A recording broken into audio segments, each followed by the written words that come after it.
मोहनदास करमचंद गांधी, जन्म 2 अक्टूबर 1869, निधन 30 जनवरी 1948, जिन्हें महात्मा गांधी के नाम से भी जाना जाता है।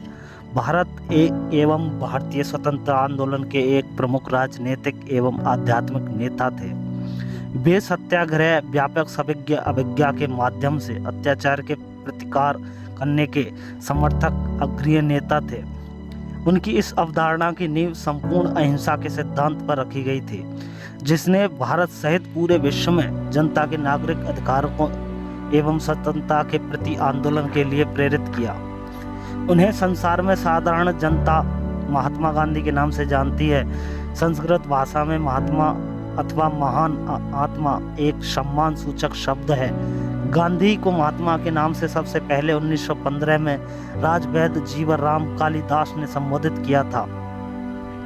एक अन्य मत के अनुसार स्वामी श्रद्धानंद ने 1915 में महात्मा गांधी की उपाधि दी थी।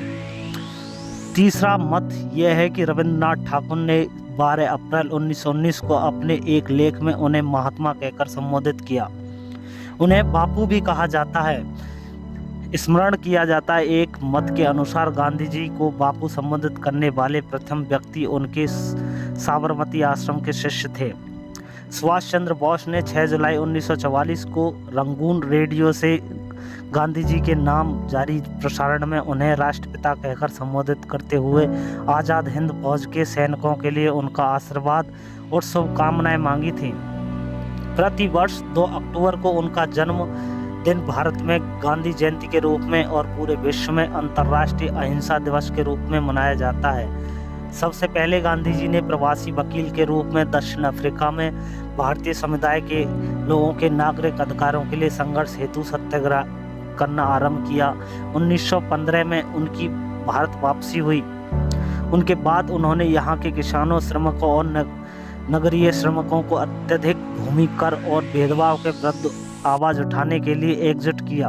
1921 में भारतीय राष्ट्रीय कांग्रेस की बागडोर संभालने के बाद उन्होंने देश भर में दरिद्रता और से मुक्ति दिलाने, महिलाओं के अधिकारों का विस्तार, धार्मिक एवं जातीय एकता का निर्माण व आत्मनिर्भरता के लिए अस्पृश्यता के विरोध में अनेकों कार्यक्रम चलाए। इन सब में विदेशी राज से मुक्ति दिलाने वाला, स्वराज की प्राप्ति करने वाला कार्यक्रम प्रमुख था। गांधी जी ने ब्रिटिश सरकार द्वारा भारतीयों पर लगाए गए लवण के विरोध में 1930 में नमक सत्याग्रह और उसके बाद 1942 में अंग्रेजों भारत छोड़ो आंदोलन में विशेष विख्यात प्राप्त की। दक्षिण अफ्रीका और भारत में विभिन्न अवसरों पर कई वर्षों तक उन्हें कारागृह में भी रहना पड़ा। गांधी जी ने अपनी परिस्थितियों में अहिंसा और सत्य का पालन किया और सभी को इनका पालन करने के लिए वकालत भी की। उन्होंने साबरमती आश्रम में अपना जीवन बिताया और परंपरागत भारतीय पोशाक, धोती व सूत से बनी शाल पहनी, जिसे वे स्वयं चरखे पर सूत काटकर हाथ से बनाते थे। उन्होंने सादा शाकाहारी भोजन खाया और आत्मशुद्धि के लिए लंबे लंबे उपवास रखे। 12 फरवरी 1948 में महात्मा गांधी के अस्थि कलश जिन 12 तटों पर विसर्जित किए गए, उन्हें त्रिमोहिनी संगम भी कहते हैं। यह थी हमारे राष्ट्रपिता की जीवनी।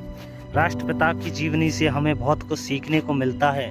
ऐसे महान पुरुष जीवन में बहुत कम उत्पन्न होते हैं। ऐसे महान पुरुष की जीवनी हमेशा पढ़ते रहना चाहिए। अगर इनकी जीवनी आपको पसंद आई तो चैनल को सब्सक्राइब करें। जय हिंद, जय भारत।